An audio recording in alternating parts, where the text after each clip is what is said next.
Hello, everyone. Welcome to episode 181 of the J Situation Podcast. I'm recording this on October 3rd, 2023. How are all you wonderful folks doing today? Yeah, I hope you're doing well. I am doing well. It's candy corn season. That's right. It is the start of the best time of the year. Candy corn is the first thing you see. Then before you know it, it's Halloween. And then Thanksgiving, and then, of course, Christmas, the best holiday of them all. Yeah, literally the best time of year. The weather really, at least where we are, the weather finally starts to not be 100 degrees Fahrenheit for you metric folks. It's awesome.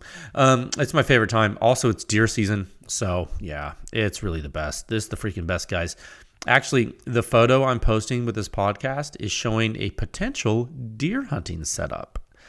Tell me how you like it. It needs a surefire infrared light and stuff still, but it's right now. I just got my holsters in for it. Dude, check it out. It's pretty baller. It's awesome. So yeah, we have a lot to talk about today. I think it's going to be fun. We have listener questions. That's right, they're back. Are we going to finish the fifth solicitation? Dude, oh my goodness. We might. Also, another lab quiz. That's right. A very topical one, actually. So we'll go over that. I thought that one was cool. We'll talk about the answers to that. And also, I do want to personally thank all the supporters of this effort and you listening. Will I get a little sappy? Yeah, probably. Okay, on with the show.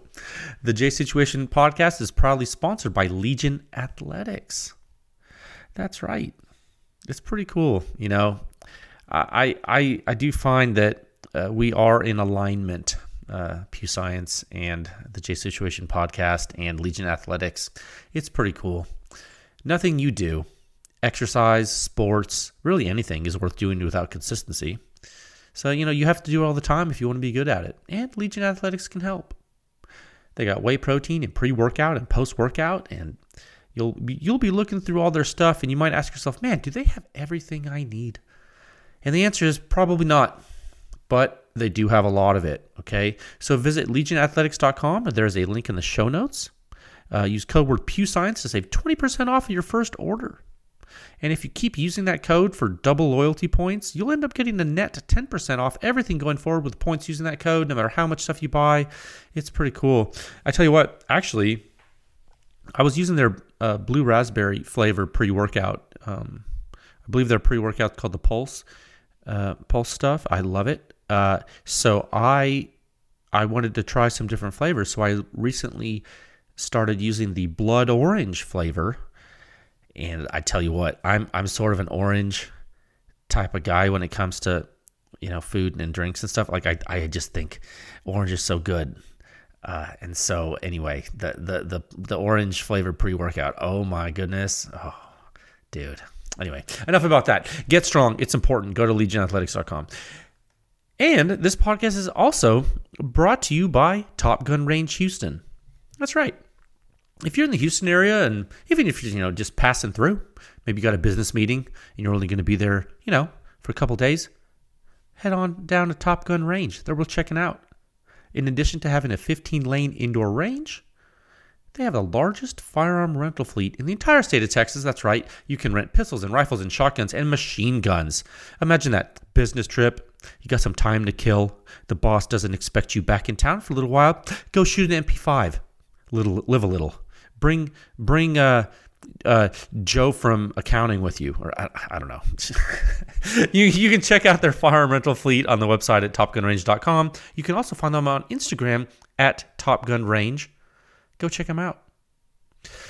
This episode is brought to you by High-End Armament Technology, a dealer of exactly that, high-end arms and accessories. They have significant longevity in the machine gun game, the NFA game, and as well. And they really have. Here's one thing that sets them apart. They're not just a gun shop. They're lunatics. They have significant expertise in both the procurement and operation of night vision, thermal optics, and infrared sighting systems. They put lasers on everything in all spectra. It's crazy. Check them out at highendarms.com. On Instagram at High End Arms, and they even have a Facebook page, which is also High End Arms. I hope they can help you folks out if you need it. Tell them Jay sent you. I'm telling you, if you need something weird, you think you're never going to find it, yeah, just call Robert and his guys. They'll hook you up, dude. Well, I'm not going to hook you up, but they will help you. This episode is also proudly sponsored by Silencer Shop. Did you know that? You should. You can use their kiosk, do your fingerprints and photos electronically, and in turn, you'll cut down on errors, probably, and also simplify your silencer purchasing process. You'll get a money-back guarantee. It's pretty good. No transfer fees, no paperwork errors. Just you and your silencer with no drama, theoretically. It truly is silencer ownership simplified. I say that, just your silencer with no drama. I mean, yeah, you won't get drama from Silencer Shop. You just get drama everywhere else. That's one good reason you use Silencer Shop. Use the kiosk. You don't have to deal with it, like the craziness. And finally, this podcast is brought to you by the PEW Science Laboratory. That's right. I am the technical director of the lab, and in the interest of public education, the lab sponsors this podcast and runs a public research effort. That's right. And that effort continues to push the silencer industry forward one test at a time. You can visit pewscience.com for the suppression rating. It is the simplest and most accurate hearing safe rating for your suppressed small arms. It's based on true human inner ear response of the entire gunshot from before combustion takes place all the way until all the combustion is gone and all of the mechanical operations of the weapon system cease and it's all over. This is the whole thing. And PEW Science is the home of the Silencer Sound Standard. That's right. There are 7 sections. It's the most in-depth and accurate silencer data and analysis in the entire world. It's available to the public. It's all independent.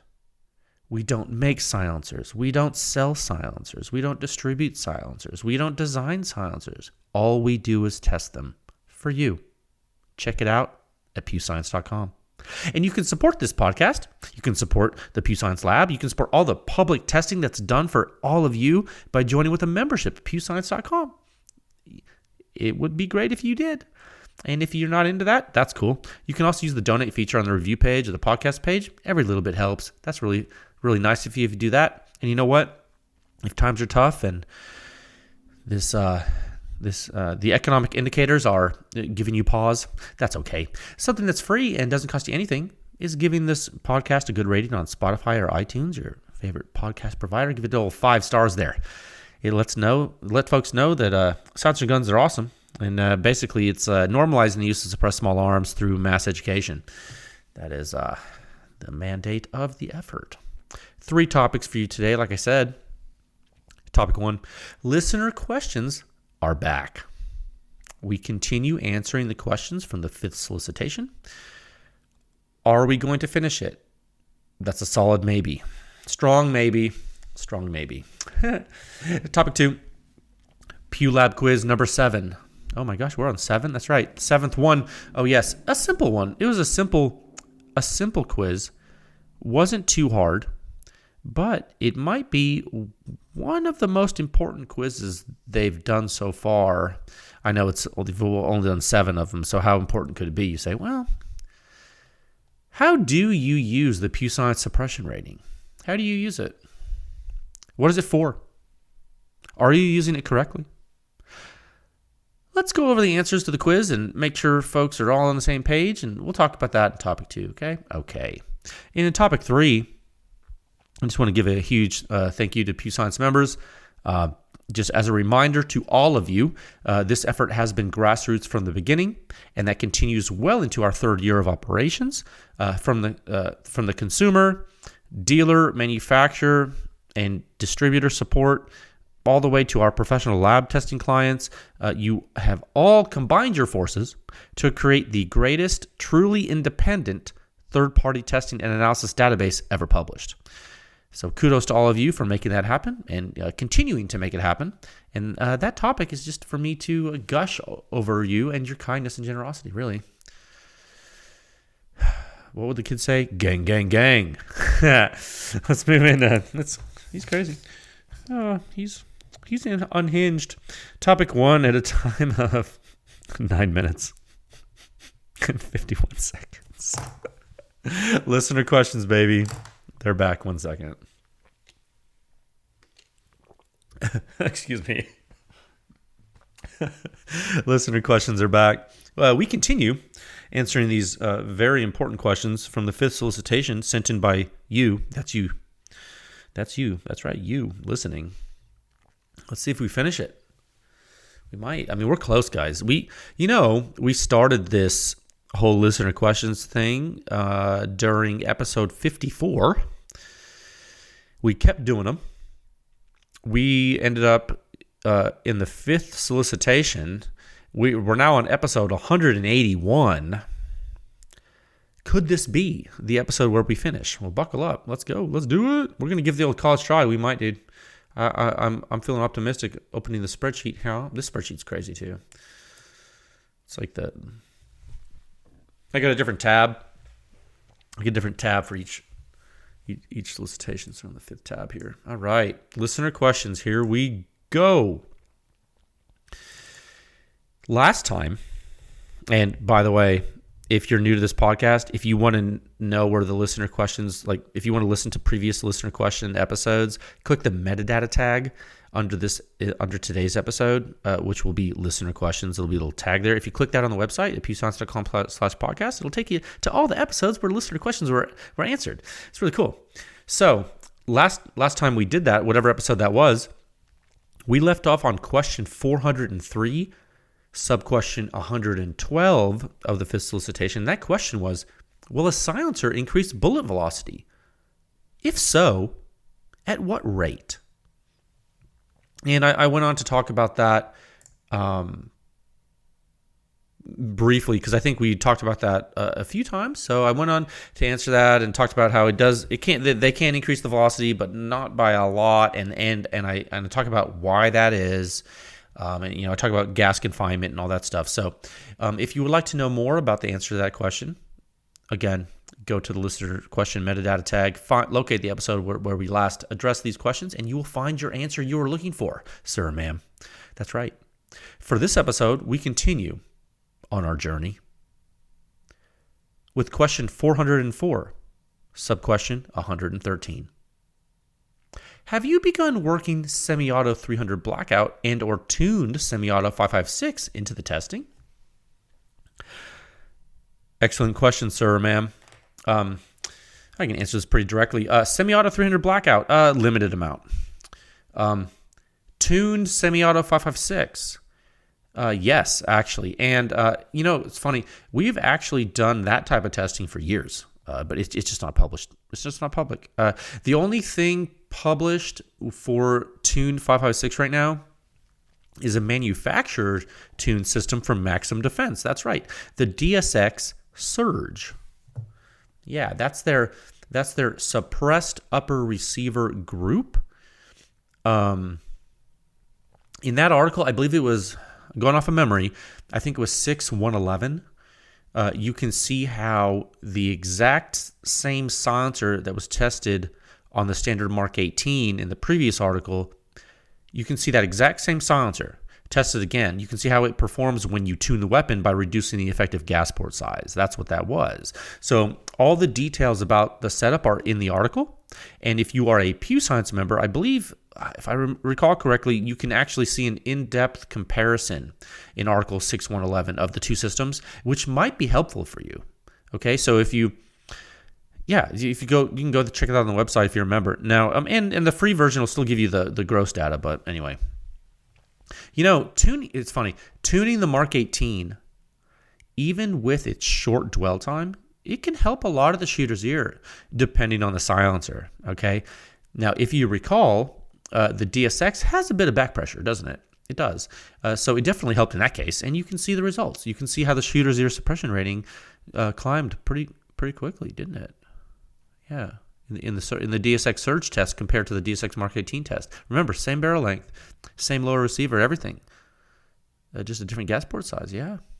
Go check that out. Great question. I bet that helps a lot of people remember that. Okay, question 405, local question 114. Is Hyperion tech the future of rimfire, or would it get too dirty too fast to be practical?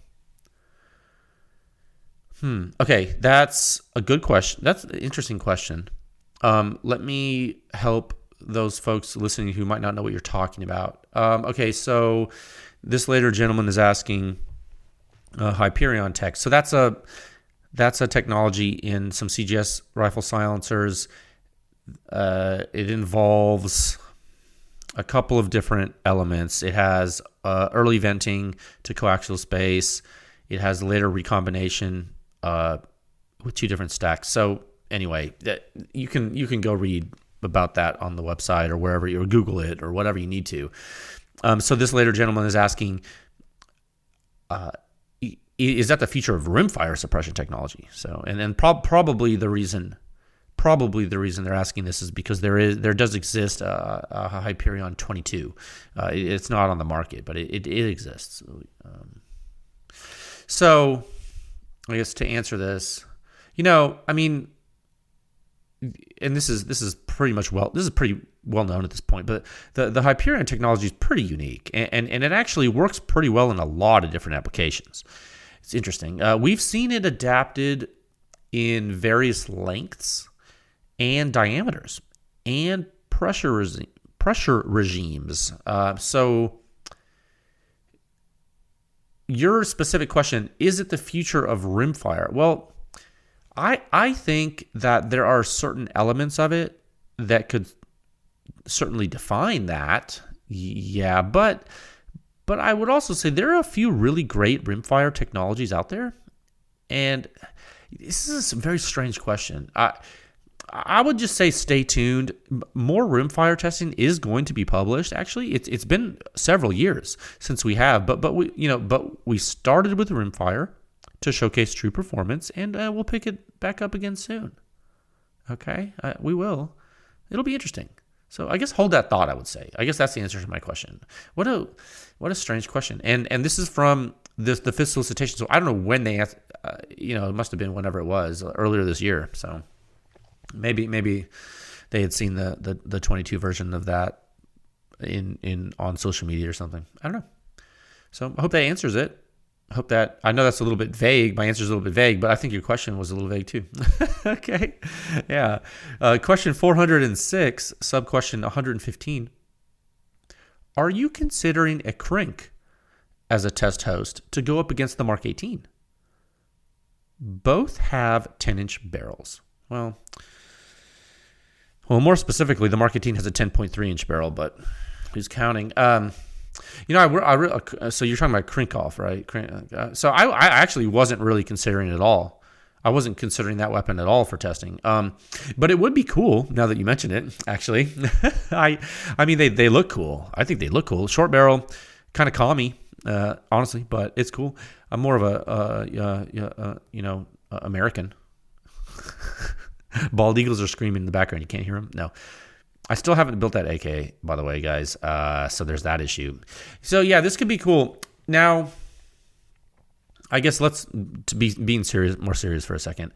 I think now that really cool higher flow rate silencers are proliferating through the market, I mean, maybe a Crink could be on my list. I mean, for lab testing, yeah, we could. For just fun shooting, yeah, dude. I could also just see buying one for myself, honestly. I mean, technically, it would be cool to see how a similar system behaved with the same barrel length. So I get it. I get where your question's coming from, like Mark 18 versus an AK, right? I mean, it's a different cartridge, though, right? It's 545. It's like, isn't it? AK 74 something? Yeah, guys, let me get my Yugoslavian AK built first. Okay, can we just not crowd the communist guns right now? Then we'll talk about this. No, but I mean, it's a piston gun, right? So the question always becomes: do you test it in the stock configuration? Do you put some kind of venting piston assembly on it? Like, what do you do? Do you put adjustable piston on it? Do you test it just as it is? It's a good question. I mean, that's what when I'm building that other AK, I was planning on just testing that how it is, just to get some data points on it, make it only for members. I'm not going to give AK-47 data to everybody. That's dumb. Putting silencers on AKs is weird, and I think members are deserving of that. I don't know that I need to mess with it, like putting that everywhere. So yeah, I think if we do AK data, it'll just be a members thing. That's what I think, right? At least like maybe make one article so people know like what an AK sounds like, and then the members can just go wild with that. AK guys are weird anyway. I know some of you are listening. All right, next question. Question 407, sub-question 116. Should people be worried about Form 1 and Form 4 wait times with the possible brace ruling? This is an old question. Wow. Suffice to say, the best time to submit a Form 1 or a Form 4 was yesterday, and the second best time is today, right?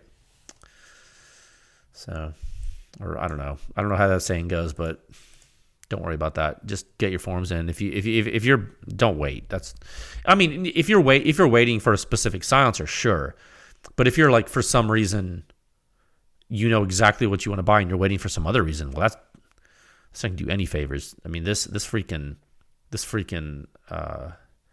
wait time is not going to get shorter, so it's just going to get longer, always. That's what I think. It's kind of how it's been. Okay, sorry that's doom and gloom. Let's get to something better. Question 408, sub-question 117. Is true flow-through the future? Or is there a place for standard, quote-unquote, baffle suppressors? Is true flow-through the future? Or is there a place for standard baffle suppressors? Yeah, well, I guess I'll answer that. Given what we know over the past year or 3 of analysis. I mean, I'd say to your question, is it the future? I mean, yeah, it probably is the future for some things.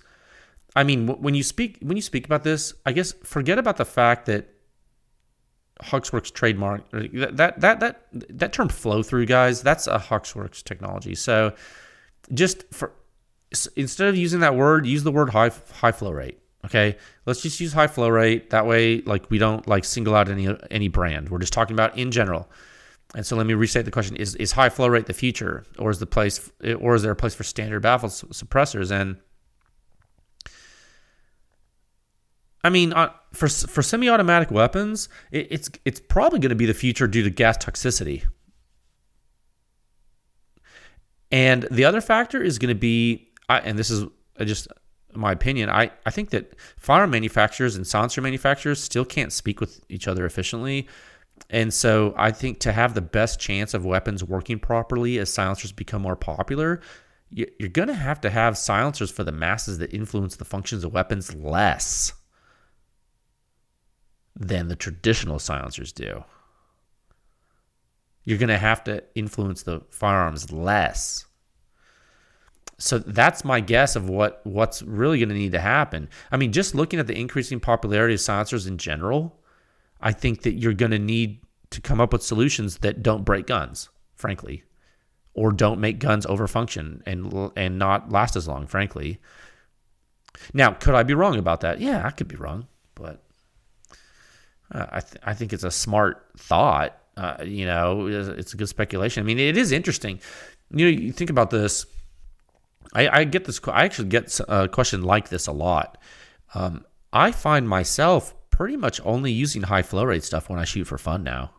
I'm not using, like, if it doesn't hit a certain threshold for me, I don't use it on my personal guns. Like, I just don't anymore.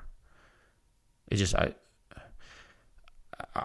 don't want to tell you what I use, but I have been using silencers from a couple of different brands, and I wear double hearing protection when I shoot for fun anyway. Just so you know that, due to the volume I shoot, and I use my OpsCore amps. I use the NFMI plugs under them. I think I've talked about that publicly.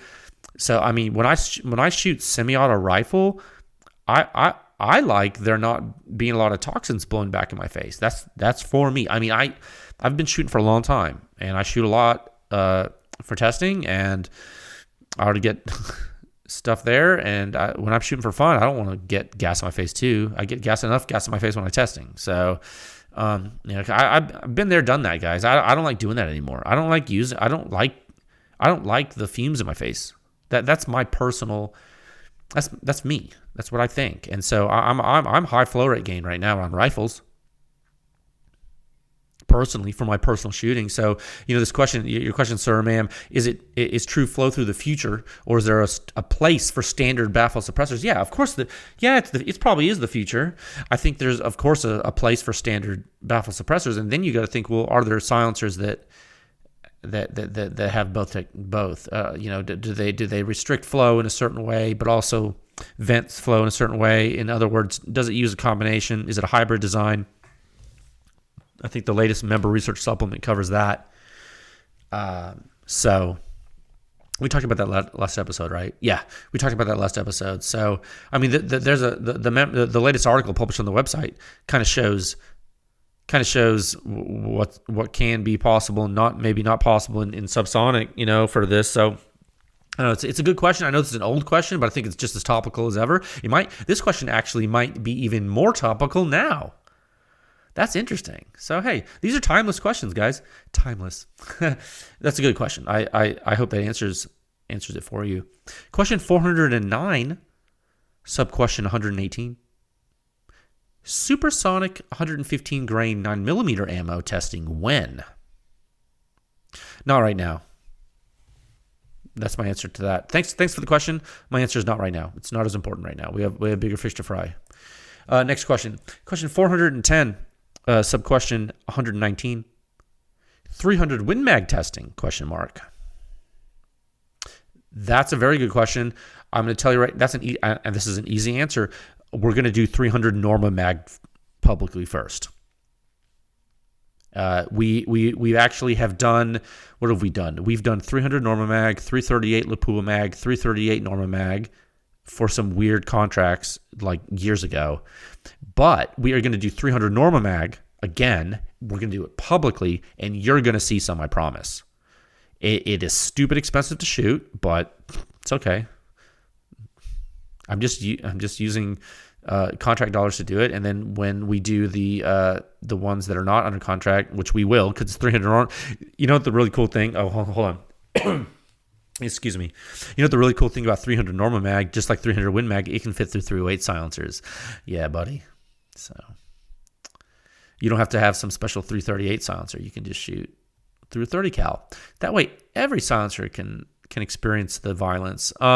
Yeah, it'll tell us a lot. I think the 300 Norma Mag will tell us a lot, and if you use 300 Win Mag, maybe it gives you a little bit of a conservative answer, or at least it gives you a look in the right direction. Maybe, I don't know. We'll see. Maybe do a couple sensitivity tests. I don't even have a 300 Win Mag. See if we get the lab one. I don't know what barrel length you want for that. I already know. We already know the barrel length for 300 Norma Mag. We have. I don't know the barrel length for 300 Win Mag you want. It's probably shorter than the 300 Norma Mag. Good question. You'll see some Magnum. You seen Zoolander? Good movie. Question 411. Local question 120. What is a misconception about night vision and thermal that you had that has changed? 1 second. What a good question. It's like a thoughtful question, because you're like actually thinking, you're like, I wonder what he uses them. What did he have to struggle with?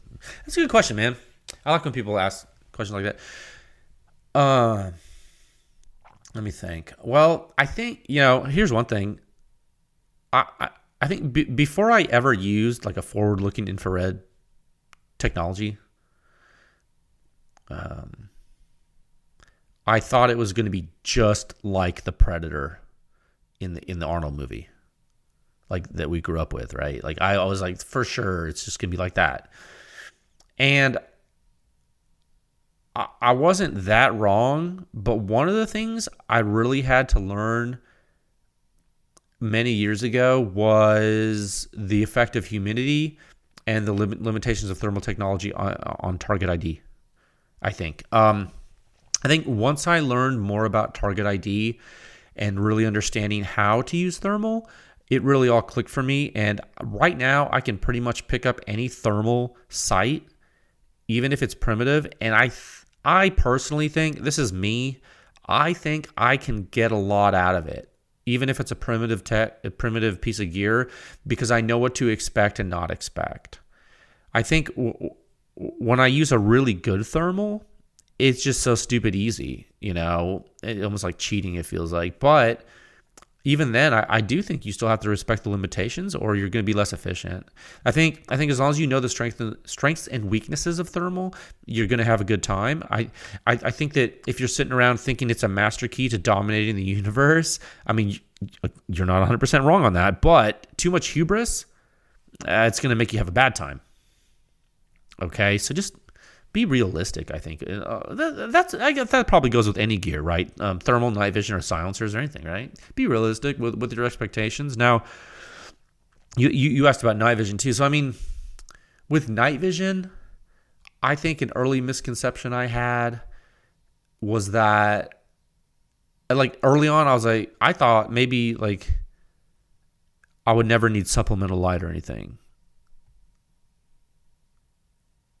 You know what I mean? Like, I just thought, oh, you just don't need anything. So, but I learned pretty quickly that when you're in pitch black darkness and you have no IR illumination, it means you're really going to need to understand the limitations of your technology. And this is similar to the thermal thing, right? Oh, one second. It's similar to the thermal thing, right? Just understanding the limitations of your tech. This was a super early impression I had. It's funny because I actually got into thermal way before night vision. Mainly because I'm a hunter, I think. That's probably why. Because thermal is for killing, right? Anyway, so I mean, that's probably part of the reason it took me a couple of hours to figure that all out. I mean, and I'll be the first to admit it. I still need more practice with night vision. I use it more now, but still less than thermal. I still use thermal more, to be honest with you.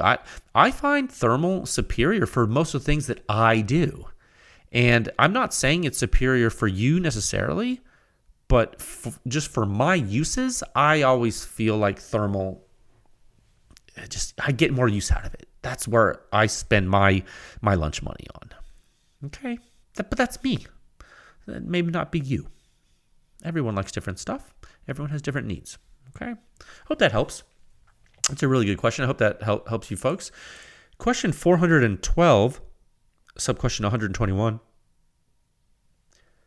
Is there any type of science-y award you would like to see PEW Science earn? Science-y, and they hyphenated. They put science-y. 1 second. Is there any type of science-y award you would like to see PEW Science earn? Not really. I don't know that I've ever chased any award in anything. I guess professionally. I've won some powerlifting competitions. That was cool to get like trophies and stuff. No, I mean, it is. I mean, that's cool. PEW Science is chasing consumer education, right? So what are we doing? We're chasing consumer education, protection, industry accountability, and advancement, right? That's kind of what we're chasing. So I would say, frankly, guys, the data analysis speaks for itself, and I would say we are probably, and this is just a guess, but I would say we're probably the most influential silencer publication entity on the planet right now. Silencer specialty publication, right? Like all we do is silencers.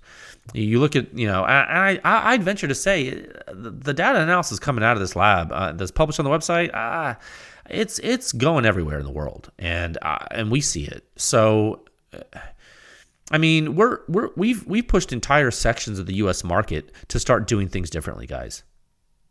Okay, you've seen it. We're definitely trendsetters in that, and I mean, frankly, I think PEW Science has completely revolutionized how consumers and industry look at silencers. I mean, so I already know that, and the public already knows that, and it's not. I mean, that's what we see. So when you talk about awards, it's not really something I chase. But again, I mean, just like, if you get an award for something, look, I acknowledge that winning an award for something is super cool. Like, that's awesome. And it can be very honorable. It's just not something I chase. I think, the satisfaction of the consumers and everyone supporting the effort, like all those folks getting things out of it, like I see that, and you guys tell me that, and that's enough of an award for me. Like I guess I would call it a reward. I never thought about the difference between award and reward. I don't know. It's awesome. You guys are the reward. Your happiness and your satisfaction with what we provide you is the reward for me. I like that. The question is there any type of sciencey award you would like to see PEW Science earn? No, I don't. No, the levels of science award to get are there. That's such a high level that we're just testing silencers, guys. We're not. This isn't Nobel Prize stuff. Okay. And then you got to think about like the political nature of some awards and like what the value is at the end of the day if they get diluted, right? Too many people get them. It's like, does that award mean something? I don't know. I guess it depends, right? I'm not aware of any that in the gun industry that are really given. I could be wrong, guys. That's just not my department. I hope that helps. That was a good question. I hope that answer helps you. Oh my gosh, we're almost done. Holy crap. Question 413, sub-question 122. Can you talk about the hypothetical sound signature of a suppressed gyrojet pistol?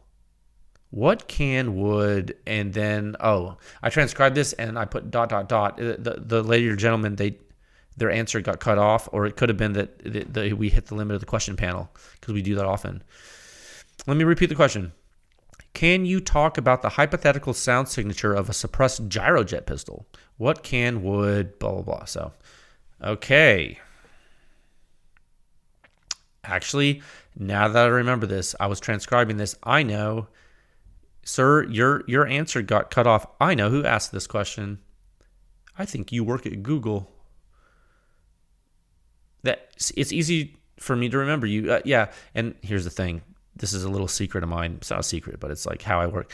I actually remember all of the longtime readers and listeners that I speak with. And I speak with so many of you, but I have little things in my head that help me remember. This guy's the Google guy to me because I know he worked at Google. He told me, so sorry, man, you're typecast. Don't change jobs because you're always the Google guy to me. It's hard to say that, Google guy. So yeah, anyway, I can answer this, I think. This is weird. Some of you might not know what this is. So yeah, that's an actually very interesting question. So the gyrojet. You guys know what that is? It's a weird small arm gyrojet. It's probably what do you classify that as, a smoothbore rifle? Because it doesn't use bullets, right? So a gyrojet is like so instead of using bullets that are pushed by combustion gases that expand, the gyrojet projectiles, I believe, they have little rockets on them, right? Little rockets.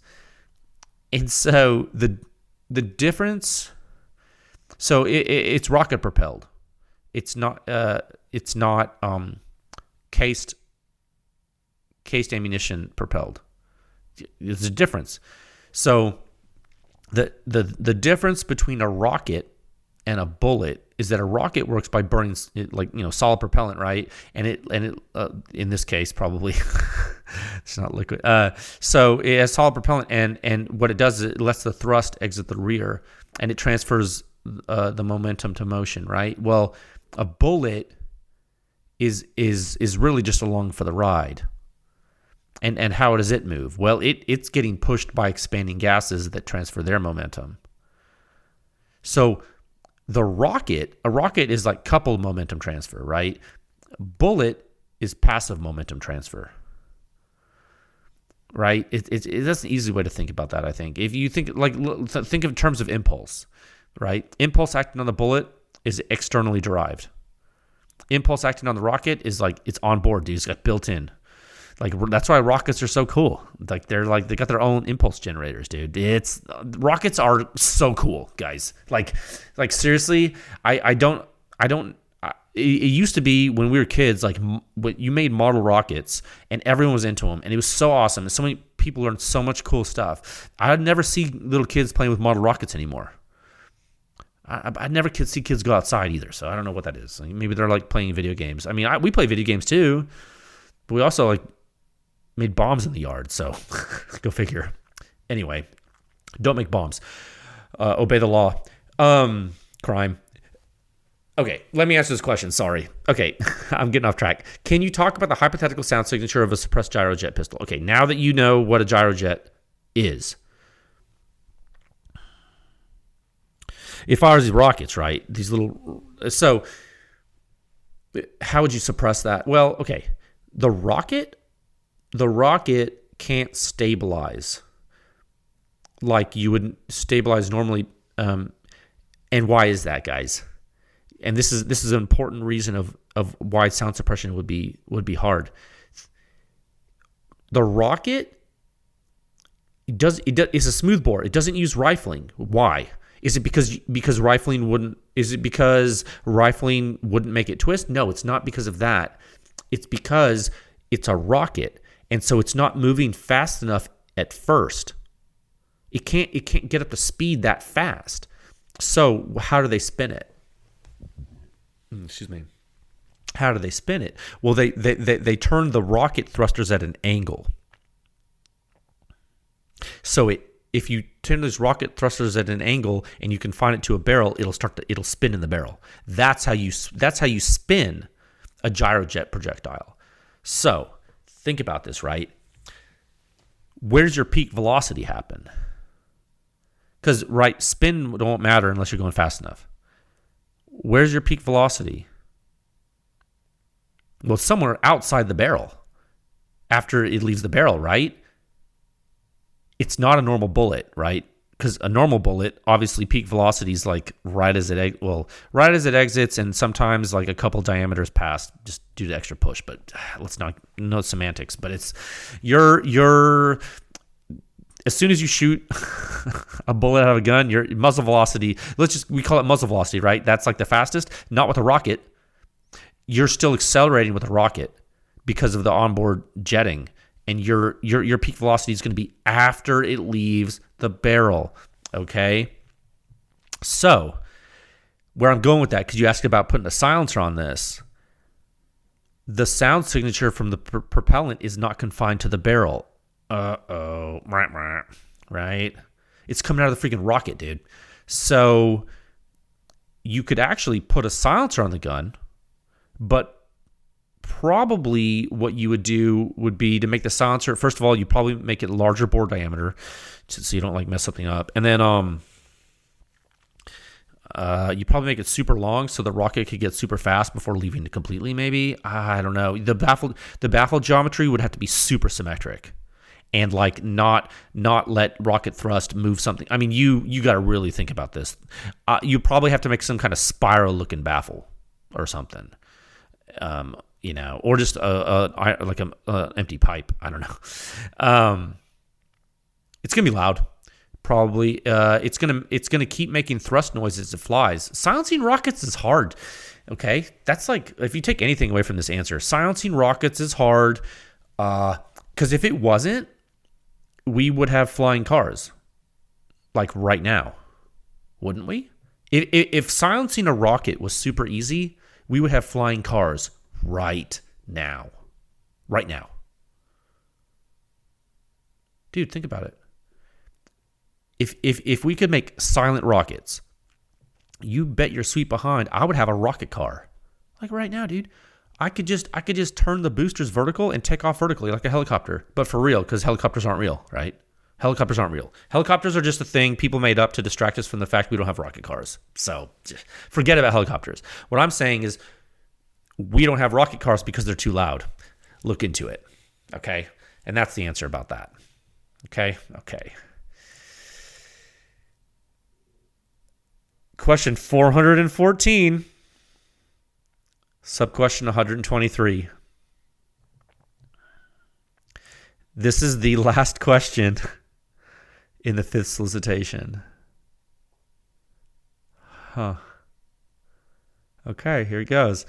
Are you still planning on using the audiograms people provided? Are you still planning on using the audiograms people provided?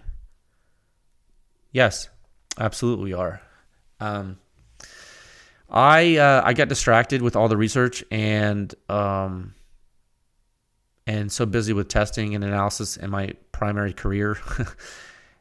And for that, I do not apologize, but I do recognize it. And I think that dovetailing those things you guys provided with things like the research I published for you last week would be cool.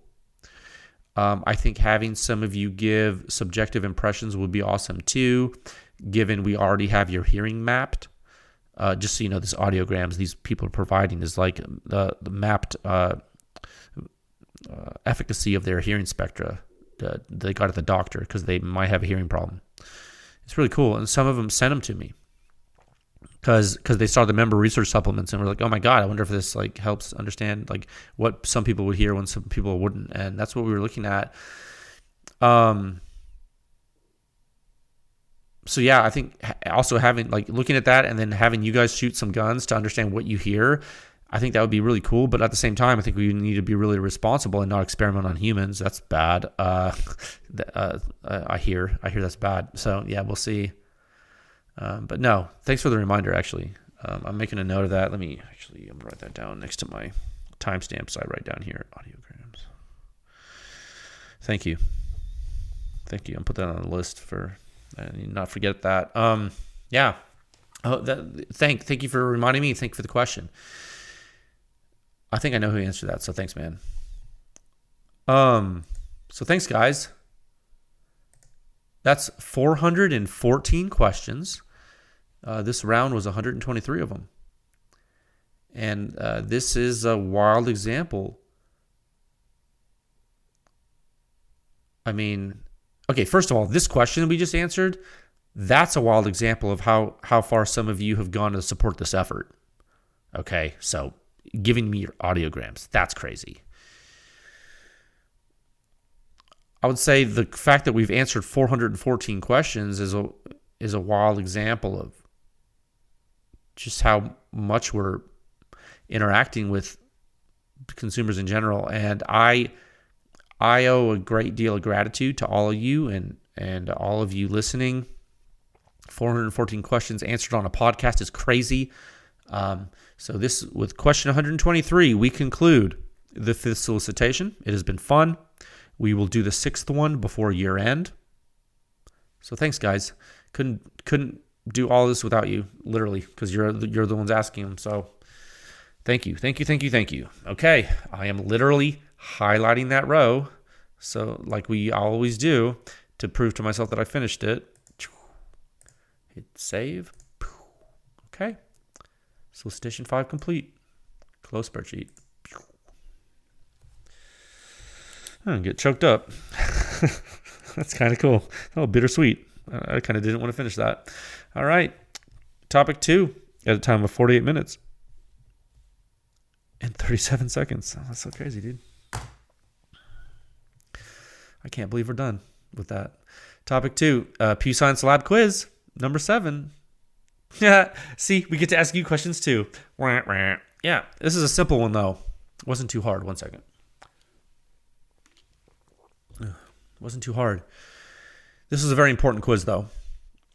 How do you use the PEW Science Suppression Rating, right? Yeah. Definitely a quiz used for education. And oh, you know what I didn't do? I didn't pre-compute the dang percentages of what I pulled it up. They sent me the okay, like we had a huge amount of engagement on this. So I'll read you like basically how many people answered what. It's Hold on. Let me just get my calculator really quick so I can just. Okay. Let me add up some numbers so I can give you some rough. This doesn't take me that long. Okay.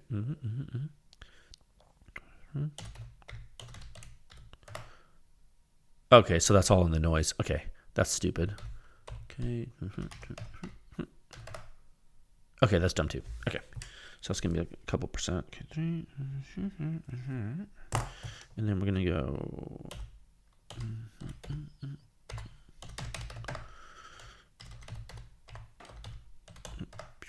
Oh, perfect. Okay, that's the number I needed. All right. So the question was, this is good though, because keep in mind, guys, you asked me over 400 questions, so I think we get to ask you a couple. Okay. So the question to this week's quiz was, the PEW Science Suppression Rating is used to. Is it A, to rank the size of a silencer? Is it B, to express the popularity of a silencer? Is it C, to help protect the feelings of a silencer user? Or is it D, to quantify the hearing damage risk potential with a weapon? Interesting quiz. It's probably the easiest quiz they've done. But clearly they thought it was important to do it, which means that they probably have been watching Noise and they wanted to help. So we'll go over these. Why not? Okay. The answer A, the PEW Science Suppression Rating is used to, is it A, rank the size of a silencer? 1% of you thought this was the answer. I can't tell if you were. It's fine if you didn't know that. I'm glad you learned something. If you picked this and got it wrong and you like honestly thought this was the answer, I'm glad you played the game. I'm glad you saw the answer was wrong, because it is in fact not to rank the size of a silencer. No. The size of a silencer has absolutely no influence on the calculation of the suppression rating at all. Now, does the size of a silencer influence the performance of the silencer? It can. Do we consider the size of the silencer in calculations? Absolutely not. That would be very confusing. Is the size listed and described in the article and on the podcast, and also, is the length listed in the member visualization tool in section 7.2 on the website? Yeah. So all that's true, but it has nothing to do with the suppression rating calculation. Okay. So remember that. The metrics are decoupled. They're only coupled to the extent a silencer may get a higher rating if it performs well. And if size plays a role in it performing well, then so be it. Okay. But that's not always the case. Okay. Does that make sense? Okay, so clearly answer A was wrong. Cool. Okay. The PEW Science Suppression Rating is used to B, express the popularity of a silencer. Was it B? No. 3% of you answered that. 3% of and there was thousands of people answered this quiz. 3% of you answered that it expresses the popularity of a silencer. No, guys. That's backward. Does a silencer get more popular when it has a higher suppression rating on a given weapon system? Potentially, it can. Sure, okay, maybe. Does the suppression rating express that popularity? Of course not. Dude, there are silencers that are super popular that have lower ratings on some systems than, for example, silencers that barely proliferate at all on the market. Okay, so it just so happens that if silencers perform well, many times they become more popular. But again, man, you got the tail wagging the dog here. Don't assume backward conclusions like a silencer getting a higher rating because it's popular. That's crazy. Like, that doesn't make any sense. It's nonsensical. Okay, this is math, not a popularity contest. So that's no. Don't think that. That's and look, were 5% of you just messing with me? Maybe, dude. Did a sliver of those 5% like actually think that? Dude, I hope not. But you know what? Now you know you're wrong, and that's good. You got to know. You got to know when this is not right. Okay. Next one. The PEW Science Suppression Rating is used to C, help protect the feelings of a silencer user. I can't believe they wrote this in here. It's like a little bit aggressive. No, guys, no. And Frank, was it like around give or take 5% of you thought that? Guys.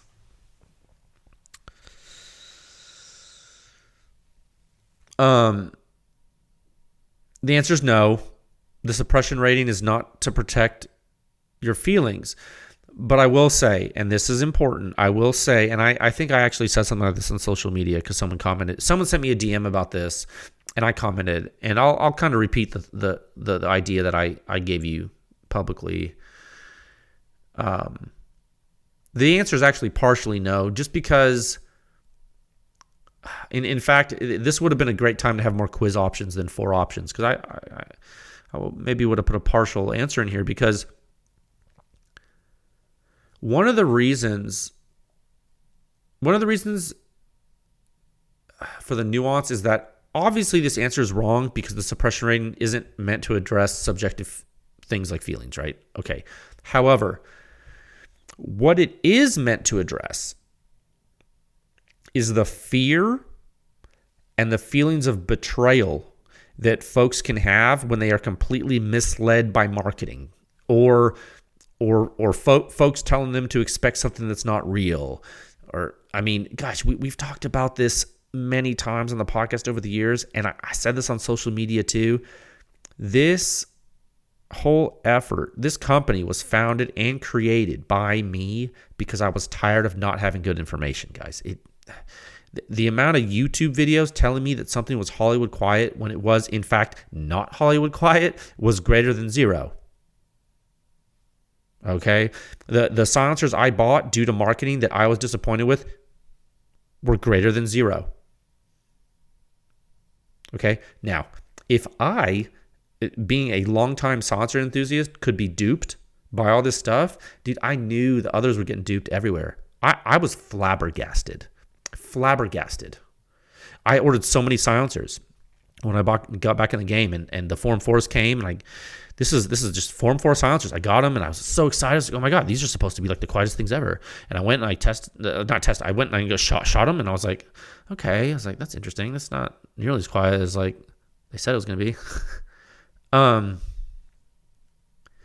So in the interest of not getting duped anymore, I tried something, right?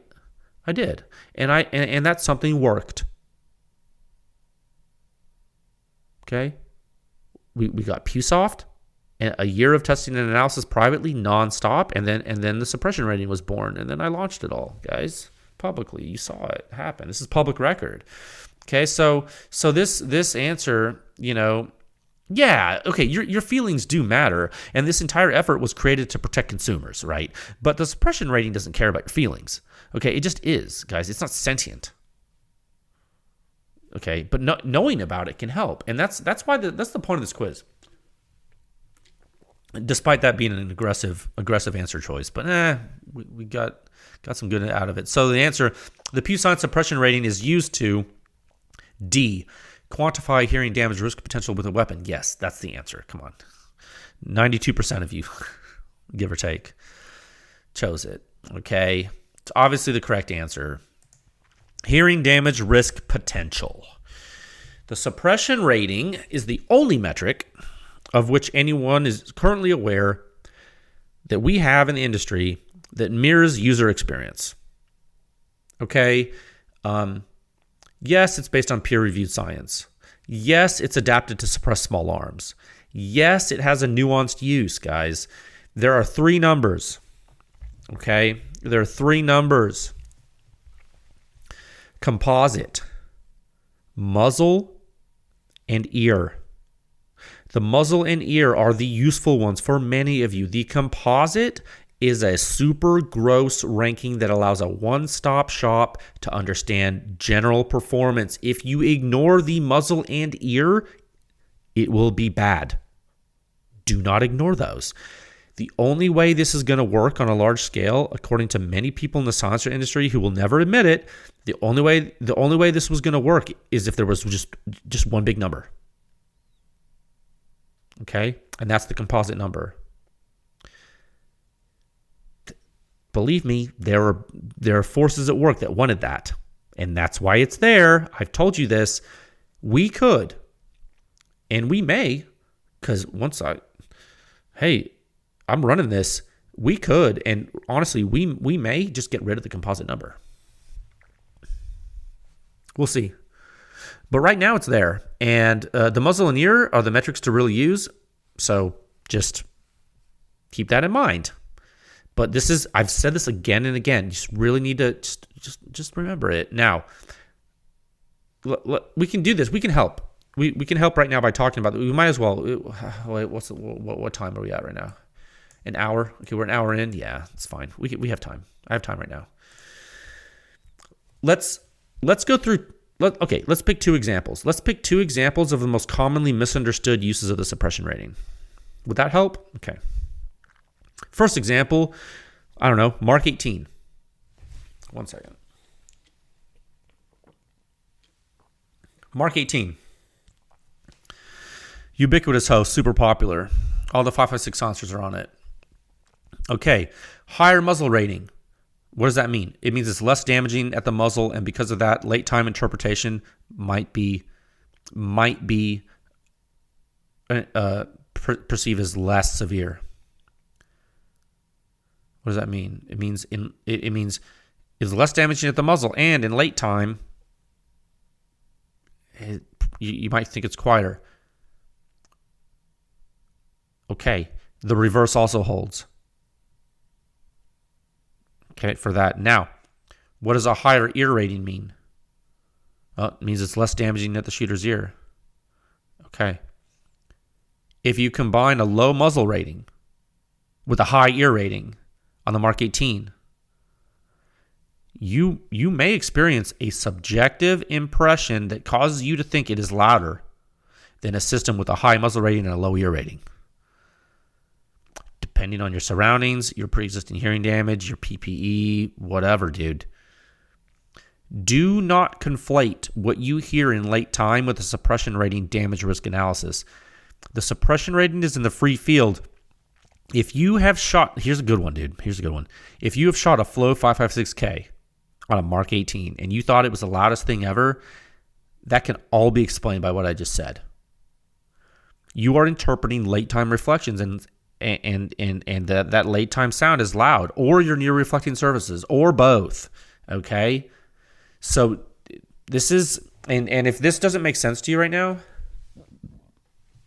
let's bring it a little bit closer down to earth for more people that use silencers, and we'll talk about another example that has the same phenomena, and some of this maybe this is easier to relate to you. Example 2, semi-auto 9mm handguns, guys. Same as the Mark 18. If you shoot a full-size 9mm silencer, a full-size 9mm silencer and a compact 9mm silencer, let's say they're the same design, just one is shorter. If you shoot them both and they both have similar shooter's ear suppression ratings, that means the damage risk at the shooter's ear, if they both have similar shooter's ear suppression ratings, it is because one of them is causing more damage from back pressure and the other is causing more damage from muzzle blast, and they end up very similar overall because the waves are coalescing, guys. To a bystander, they're going to sound different. Hell, to the shooter, they're going to sound different. In different environments, you might experience different things, but in the free field, in pure suppression, they give the shooter the same hearing damage risk. This is a nuance. This is why muzzle and ear ratings are important, okay? Ask the early users of PEW Science what they thought before the muzzle and ear ratings were published, and they just had the composite number for the early pistol reviews, because that's all we put. Because remember, guys, this all started because the only way to present this complex information to consumers was the people were like, you know what, we just need one number. It's just going to be one number. It's a composite rating, just one number. So I was like, okay, one number. Composite rating. Early pistol reviews. PEW Science members started to use them. They were like, whoa, Jay, whoa. They were concerned. They're like, this has got to be louder because to me, it's doing this. It's bothering my ear after I shoot this much. I was like, okay, hold on. I got to show the muzzle rating and the ear rating. And sure enough, once I did that, once the detailed ratings were published, people were like, oh, we get it. This makes so much sense. And now you listening to this get it too. Okay? That's a suppression rating, guys. This is why it's structured the way it is. And you see why this is an important quiz? You knew the answer to this quiz. Super easy quiz. But are you using the suppression rating correctly? Are you using it correctly?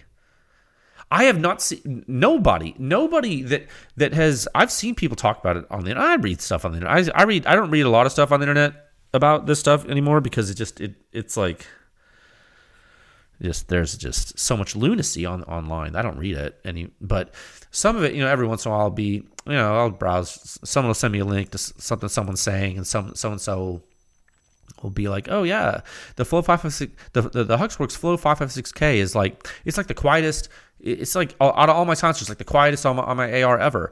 And I look at that, and I'm like, oh, it's probably because their AR is sensitive to like high back pressure. That makes sense, and probably the Flow 556K is doing well for them, and they're probably shooting in a place where they can understand that. Then someone might say, oh man, those flow through silencers are just so loud. I just don't. They're just like the loudest thing ever. They're louder than everything else. I'm like, well, that's not really true. It's like if you looked at only the muzzle suppression rating of that silencer on the Mark 18, well, yeah, it's really loud. In fact, let's do that right now. That's a really good example. I'm glad I picked that one. Okay, I'm gonna pewscience.com, blah blah blah, public rankings. Boom, go to ranking section. Okay, it's easy peasy. Okay, rankings is loading. Great. I'm gonna go down, scroll weapon system. I'm gonna select Mark 18 only. Okay, easy. Okay, now I'm gonna see muzzle suppression rating. Descending. So what's at the top? Maximum defense DSX. Okay, that's the quietest silencer on the list, right? With the Mark 18. 38.6 in the muzzle. It's quiet. Okay, cool. Scroll down till you get to the Huxworks Flow 556K. What is that? It's pretty far down there. It's 25.8.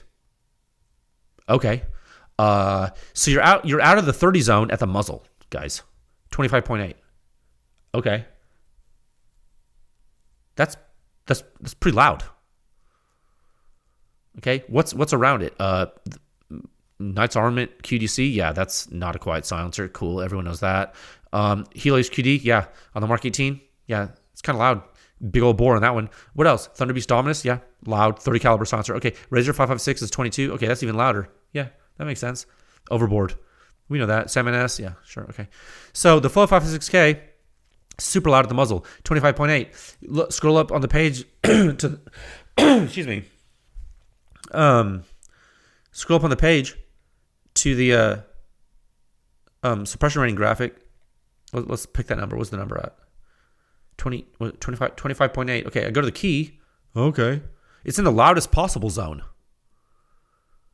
Okay, well, the suppression rating chart on pewscience.com with the advanced test data and analysis says that the Huxworks Flow 556K on the Mark 18 is one of the loudest possible silencers you can have at the muzzle. Okay, so the person that's saying, oh, those flow through silencers are super loud, well, yeah, they're right in that way. Okay, well, let's look at the shooter's ear suppression rating. Okay, shooter's ear suppression rating, 31.8. Oh, at the ear? On an untuned Mark 18, 31.8. Okay, let's go back to the suppression rating chart. Okay. Oh, it's starting to get into the minimal suppression zone. Oh, what else has 31.8 at the ear? Let's go ahead and sort by shooter's ear. Oh my God, it's the quietest one. Oh my God, what does that mean? Well, it means that technically, it has one of the lowest hearing damage risks in the free field to the shooter's ear on this weapon system. What's next to it? The Flow 762 Ti. Oh, the Cat ODB. Oh, the Huxworks HXQD 556. And then it starts dropping off rapidly. So the top 4 silencers at the shooter's ear, guys, on the Mark 18 all have super high flow rate, super advanced designs. So from that respect, in the free field, they are less hazardous to everybody else. And we have the physics to prove it. You can look in the silencers and see why that is. So you see, so the guy saying, oh man, out of all my silencers, my Huxworks Flow 556K is the quietest. He's right too. So the guy that was saying, oh man, you know what, those flow through silencers, I just don't like them. They're the loudest possible. Well, he's right. Then the other guy, man, you know what, I just don't like those other silencers. My flow through silencer is the quietest I have. He's probably right too. You see how they're both right, and they're both going to fight each other, and they're both going to yell and they're going to scream. And you know what? It gets so bad that some people start calling other people names. It gets so bad that some companies start to accuse me of malfeasance and illegal activity. That's how bad it gets when people don't read. So, you see what I mean, guys? The composite rating, the formula it uses, it takes the muzzle rating and the ear rating, and it presents a one number thing to have you look at it and be like, oh man, this thing's giving some good suppression, or this thing is giving really bad suppression.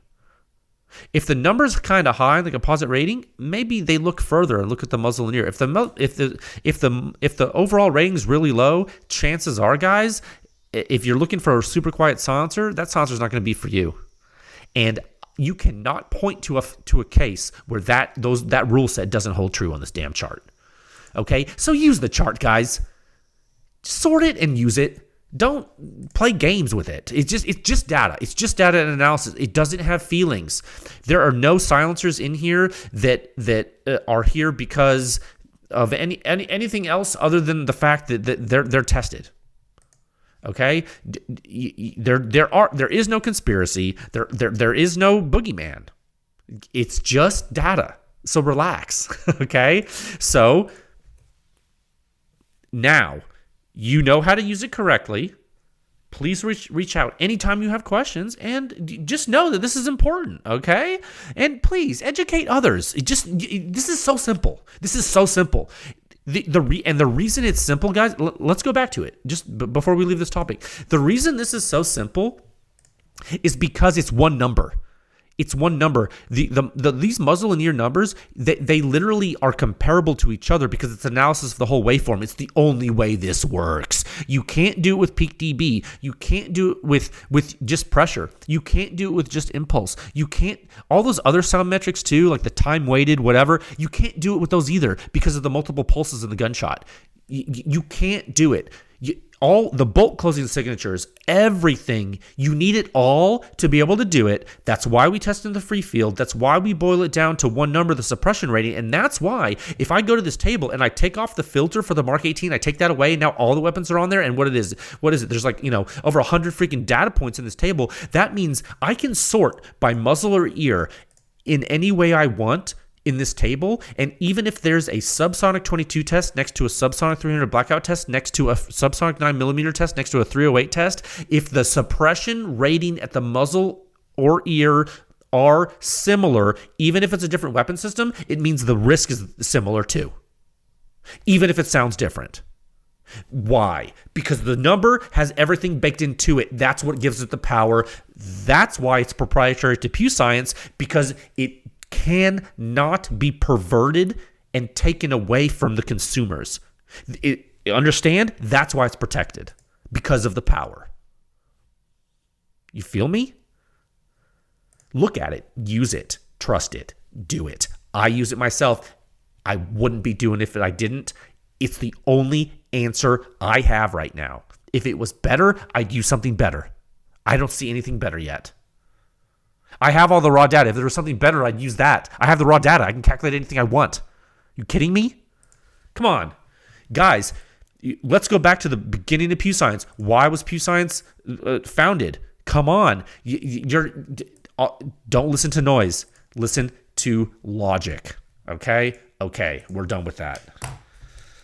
Sorry, I went a little bit. That quiz got me going. Just topic 3.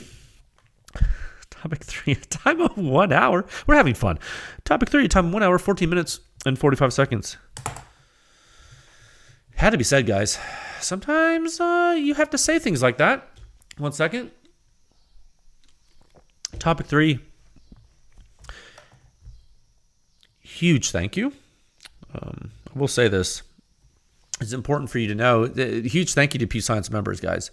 You made this happen. This entire effort, the suppression rating, the reason we have it, the reason it is working, and people you have an entire generation of silencer consumers who is not getting disappointed by their purchases now because of not understanding performance. It's all on a level playing field.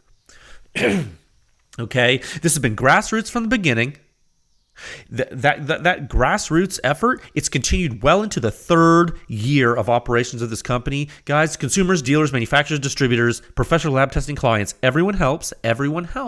Okay, so kudos to all of you. And the fact that we haven't done a dedicated topic on this podcast, thanking all you folks for this in a while, I think is overdue. Okay, and what did I do? I just sent a couple days ago. I sent out. I was behind. I sent out a bunch of welcome emails to new members. I did. All of your names, I look at them. And I would say, and one thing I don't do, sometimes if you join and then you cancel right away, sometimes I notice that and I send you an email, hey man, first of all, welcome. I'm so glad you joined. This is awesome. It's run by you guys. That's cool. Just curious, you canceled right after you joined. Can you let me know? Can I do something better? That'd be awesome. If you just give me some feedback, that's all I want. And it's cool. And a lot of times people respond and they tell me, I'm like, oh, that's cool. Okay, awesome. Sometimes they're like, man, it's nothing you did. I don't need this. Or sometimes they're like, you know what? It was too overwhelming and I didn't want this. I'm like, okay, thanks for the feedback. And I take that feedback and, I use it. It's good. I would ask though, there is some people I miss because I don't go through and see the people who cancel way later. And what I would like to ask you guys right now, just do me a favor. If you have canceled your membership to PEW Science for some reason, if you're no longer contributing, can you let me know why? That would be great. It would help me to, either, I don't know, maybe do better, or maybe just know how I could improve the effort. Or maybe it's run its course and you just don't, or maybe, financial hardship. That's cool too. I like to get feedback. It helps me. I really hope for whatever time that you contributed, whether that gave you just the benefit of knowing you helped something, which is fine, or maybe there was extra information that you really find useful to yourself, that's cool. Whatever it is, I hope I can earn your support again in the future. And if not, dude, that's cool too. Okay, because all of you make this happen. And again, it's all grassroots, and it always has been, and it always will be. And that's an important point I do want to make, and because I've seen some. I see, some weird stuff said here and there. I want to make sure I'm nip things in the bud here. It's important. It's important for everyone to really know what reality is. The reality, and this is important for you to hear, okay? All of you. The reality is, no matter how many lab clients that we have, no matter how many projects we win and perform, the most important thing is the consumer. This effort started for the consumer, it continues for the consumer, and it will always be for the consumer. And that is why PEW Science is so powerful. It's the transfer of power. That's right. Because no matter what, no one can take any of this away from you ever. They're going to try. They can't. You will be able to use this information forever, and it will keep increasing, and it will keep happening. It's just growing. That's it.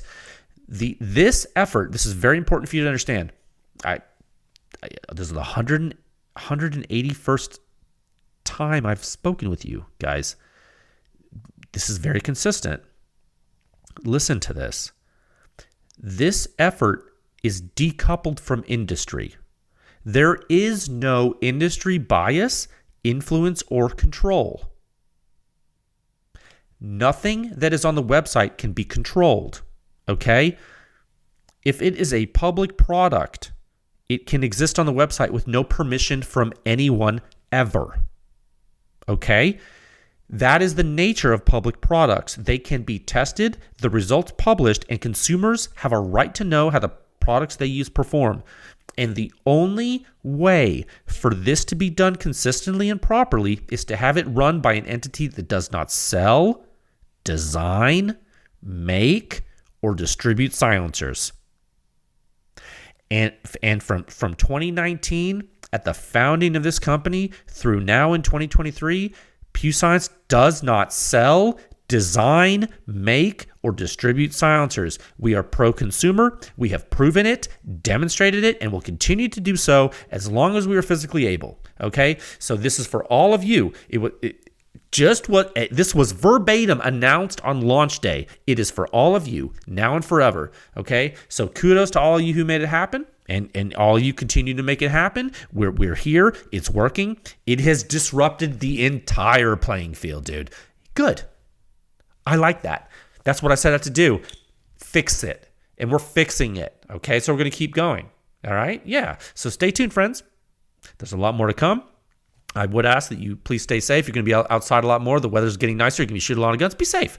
Okay? Yeah, use your PPE. Keep your firearms ported in a safe direction. All that good stuff, okay? Stock up on candy corn before the shelves are bare. Don't wait too long, okay? I'll talk with you folks again soon. All right, bye.